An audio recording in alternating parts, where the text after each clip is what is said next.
చెప్పమ్మా. ఎక్కడున్నావు పార్వతి? కార్లో ఉన్నా. ఓ సరే, తర్వాత ఫోన్ చెయ్యి.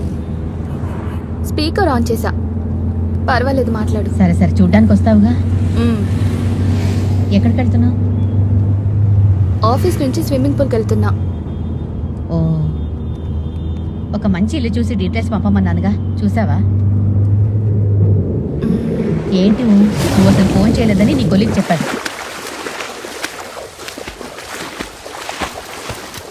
అన్నా, అదేం పెద్ద మ్యాటర్ కాదన్నా.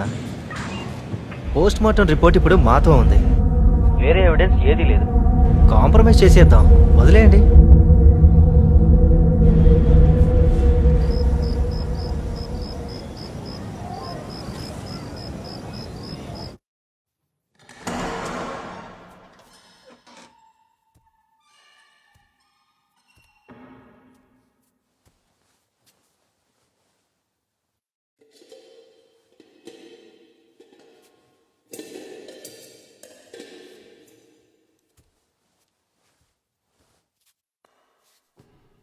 మా మా నిద్రపోతున్నావా?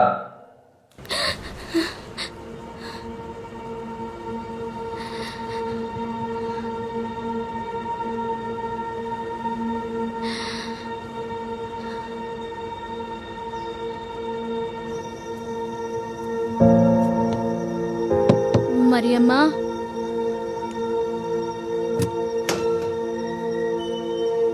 ఏంటి ఇంద్రాణి? నిద్ర పట్టట్లేదు. ఈ పార్థివన్ వేసుకున్న బట్టలున్నాయి, ఎవరికన్నా ఇచ్చేద్దామా? తెల్లారాకిద్దాంలే. అవును కదా, చాలా టైం అయింది. నువ్వు పోయి పడుకో. ఉండు కూర్చో, మంచినీళ్ళు తీసుకొస్తా, కూర్చో.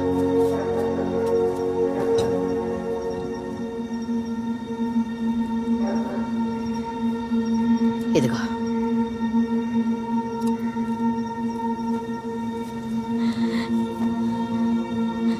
పార్థివన్ ఇంకా ఇంట్లో నాతోనే ఉన్నట్టు అనిపిస్తోంది. పాతవన్నీ గుర్తొస్తున్నాయి. ఎప్పుడు కూడా వాడు నన్ను బాగా చూసుకుంటా అనేవాడు.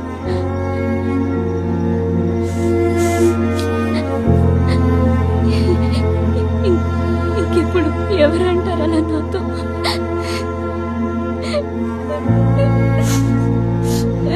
ఇక్కడే వచ్చి పడుకోమన్నాను, చెబితే విన్నావా?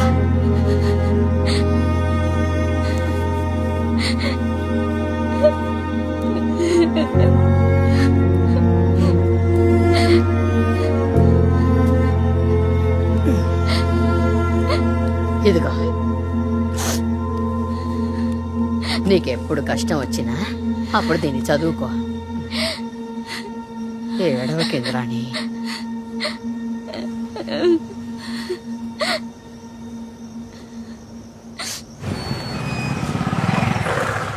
ఏయ్, మీ అమ్మాయి పేరు దర్శిని కదా? మీ అక్కతో కంప్లైంట్ వాపస్ తీసుకోమని చెప్పు, లేకపోతే అంతే.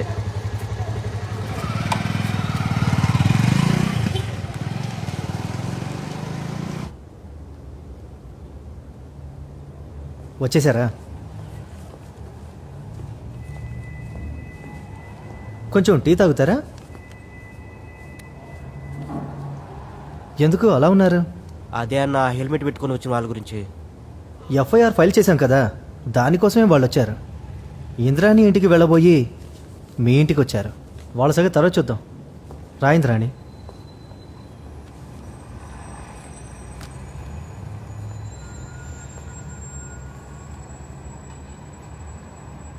మీరు ఏం ఆలోచించుకున్నారో చెప్పండి, అప్పుడు ఏం చేయాలో నేను చెప్తాను. ఈవిని చూస్తే చాలా బాధేస్తుంది. చాలా కష్టపడాల్సి ఉంటుంది. కోర్టు కేసు నడిపించలేదు. తోడు మాత్రం ఎవరున్నారు? వాళ్ళు ఇచ్చే డబ్బులు తీసుకొని ఇంతటితో వదిలేయాలి. మీరు కూడా ఆలోచించండి. ఒంటరిగా ఉంటున్నారు. వాళ్ళు ఇచ్చే డబ్బులేదో బ్యాంక్లో వేసుకుంటే ఇక ఇబ్బంది ఏముంటుంది? అదే నేను చెప్తున్నా. ఇక్కడ ఇంకో విషయం ఉంది. పార్థిపన్ లాంటి చదువుకునే కుర్రాడు ఇలాంటి పని చేయడానికి ఎందుకు వెళ్తాడు? చట్ట ప్రకారం ఇది కుట్ర. ఇంతవరకు ఒక్క కేసు కూడా కోర్టులో నడిచిందే లేదు. ఈ విషయంలో మనం కాస్త కష్టపడి పోరాడితే 10 లక్షలు నష్టపరిహారం వస్తుంది. అంతేకాకుండా ఇందులో ఎవరెవరు కుట్రదారులు ఉన్నారో కోర్టుకు లాగి జైలుకి పంపొచ్చు. ఇదిగో ఆ కోర్టు వ్యవహారాలు ఏమంత సులభం కాదు. అనుకున్నది జరగకపోతే మనం ఏం చేయగలం?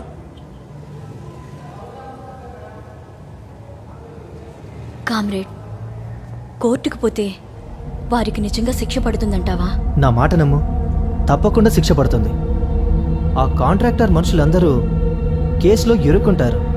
ఎఫ్ఐఆర్లో పేర్కొన్న ఆ ఇంజనీర్, అతనికి సహకరించిన వాళ్ళందరికీ. బాగా విను.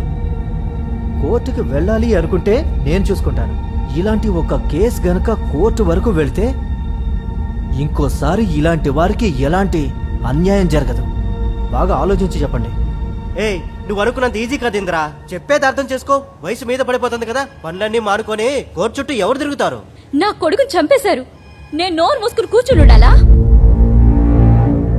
డబ్బులు తీసుకుని నేనేం చేసుకోవాలి? వాళ్ళ ఇంటికి పోయి నేను ఊడిగించెయ్యాలా? నేను ఎందుకోసం బతకాలి చెప్పయ్యా? ఏయ్, నీ కోపం నాకు అర్థమవుతుంది ఇంద్రా.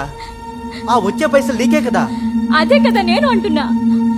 ఆ డబ్బులు తీసుకుని నేనేం చేసుకోను? నా పిల్లాడికి తిరిగి రాడు కదా చదువుకోవడానికి. ఇప్పుడు ఆ చావుకి న్యాయం చేయడానికి డబ్బులు తీసుకోమంటావా నన్ను? కామ్రేడ్, వాళ్ళందరినీ కోర్టుకి ఇచ్చాను. నాకు జరిగిన అన్యాయానికి వాళ్ళందరూ కోర్టుకొచ్చి నాకు బదులు చెప్పి తీరాలి comrade.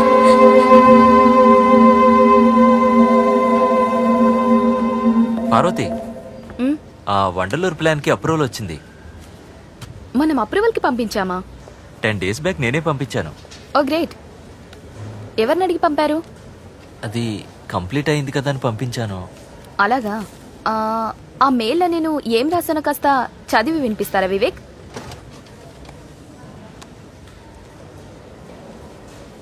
For review. Yeah, in bold. అది కంప్లీట్ అయింది కదా. కంప్లీట్ అయిందో లేదో చెప్పడానికి నువ్వెవరు? Parvathi, it was brilliant. ఇంతకు ముందు ఇటువంటి ప్లాన్ కి ఇలా approval. I don't care. This is my design and you cannot bloody play with it. I'm escalating this.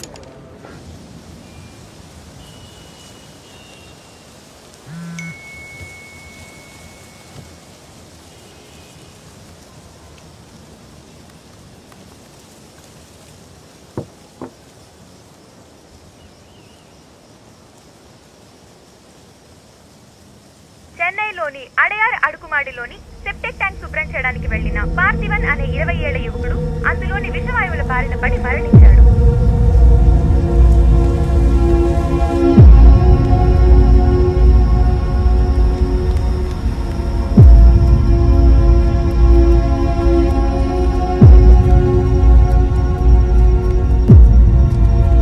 అన్నా, అన్నా,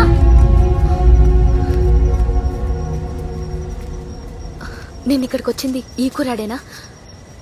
చూసి చెప్పండి.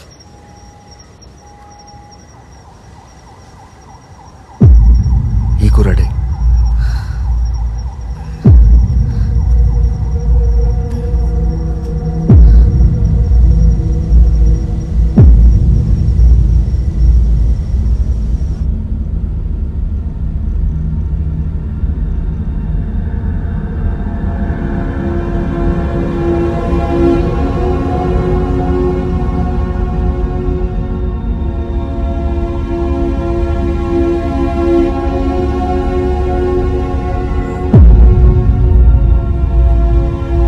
హలో, హలో, నేను పార్వతి మాట్లాడుతున్నాను. చెప్పండి మేడం. పార్థిబన్వి కాంటాక్ట్ డీటెయిల్స్ కావాలి.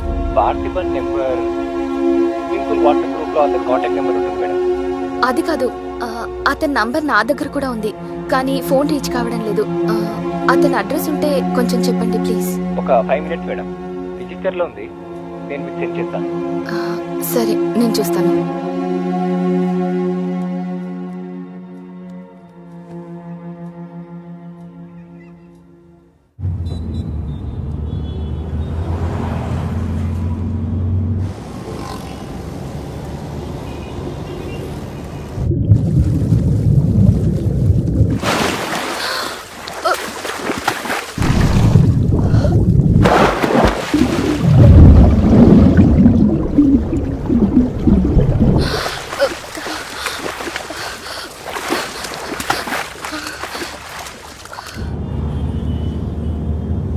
మీరు తప్పుగా అనుకోకండి, మనం బరువు అంతగా మోపకూడదు. మొదట వాటర్ డెన్సిటీ ఎలా ఉందో చూసుకోవాలి, అందుకు సిద్ధం కావాలి. అదే మనకు తప్పకుండా హెల్ప్ చేస్తుంది. అంటే ఈదటం నాకు అంత ఈజీగా రాదు. అది చాలా సింపుల్ మేడం. 1 2 3 బ్రీత్, 1 2 3 బ్రీత్, అంతే.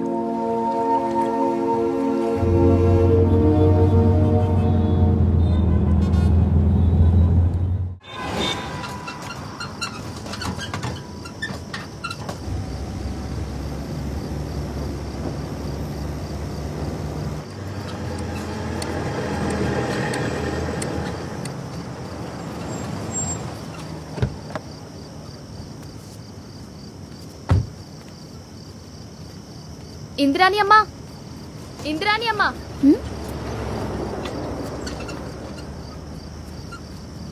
మీ ఇంటికి వెళ్ళాను, మీరు ఇక్కడ ఉంటారని చెప్పారు. ఈ రోజు నా డ్యూటీ ఇక్కడే, మీరు నడుస్తుండండి. నిన్న పోలీసు వాళ్ళు చేసిన గలాటాలో నిన్ను సరిగ్గా పట్టించుకోలేదమ్మా. నేను అక్కడికి వచ్చింది పార్థిపన్ గురించి చెప్దామని. మీ అబ్బాయి పడి చనిపోయింది మా అపార్ట్మెంట్లోనే.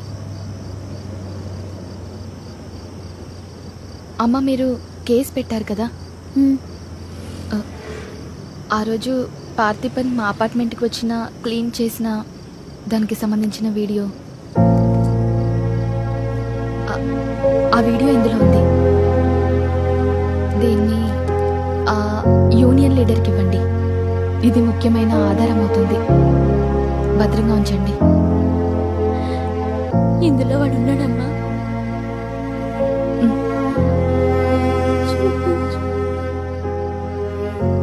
వద్దు,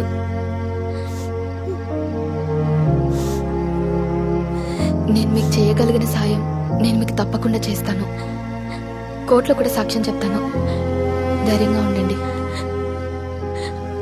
మీరెవరో కానీ ఎంతో సాయం చేస్తున్నారు.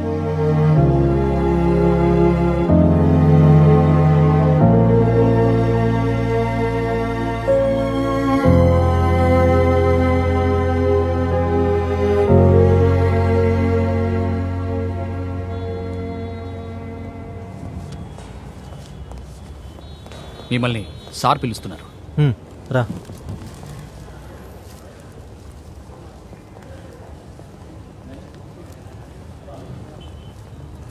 కామ్రేడ్, ఎలా ఉన్నావు కామ్రేడ్? రండి కూర్చోండి. కూర్చోమ్మా. ఏంటి మీ విప్లవం అది ఎలా ఉంది? విప్లవం త్వరలో వస్తుంది సార్. మనం అది తర్వాత మాట్లాడుకుందాం. ఇప్పుడు ఒక ముఖ్యమైన విషయం మాట్లాడాలి. చెప్పు కామ్రేడ్. ఈవిడ పేరు ఇంద్రాణి. అదే Adyar apartment septic tank case గురించి మీరు వినే ఉంటారు. అవును. వీళ్ళబ్బాయి college student.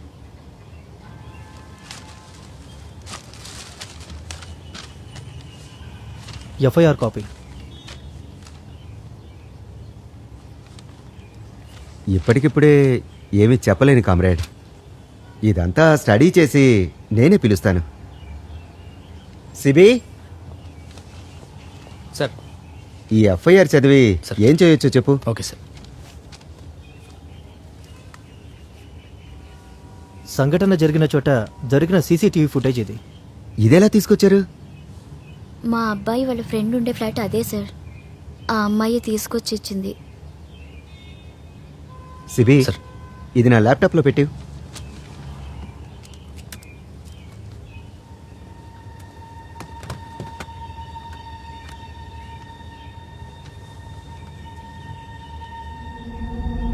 Sub contractor, apartment secretary అందరూ ఇందులో ఉన్నారు.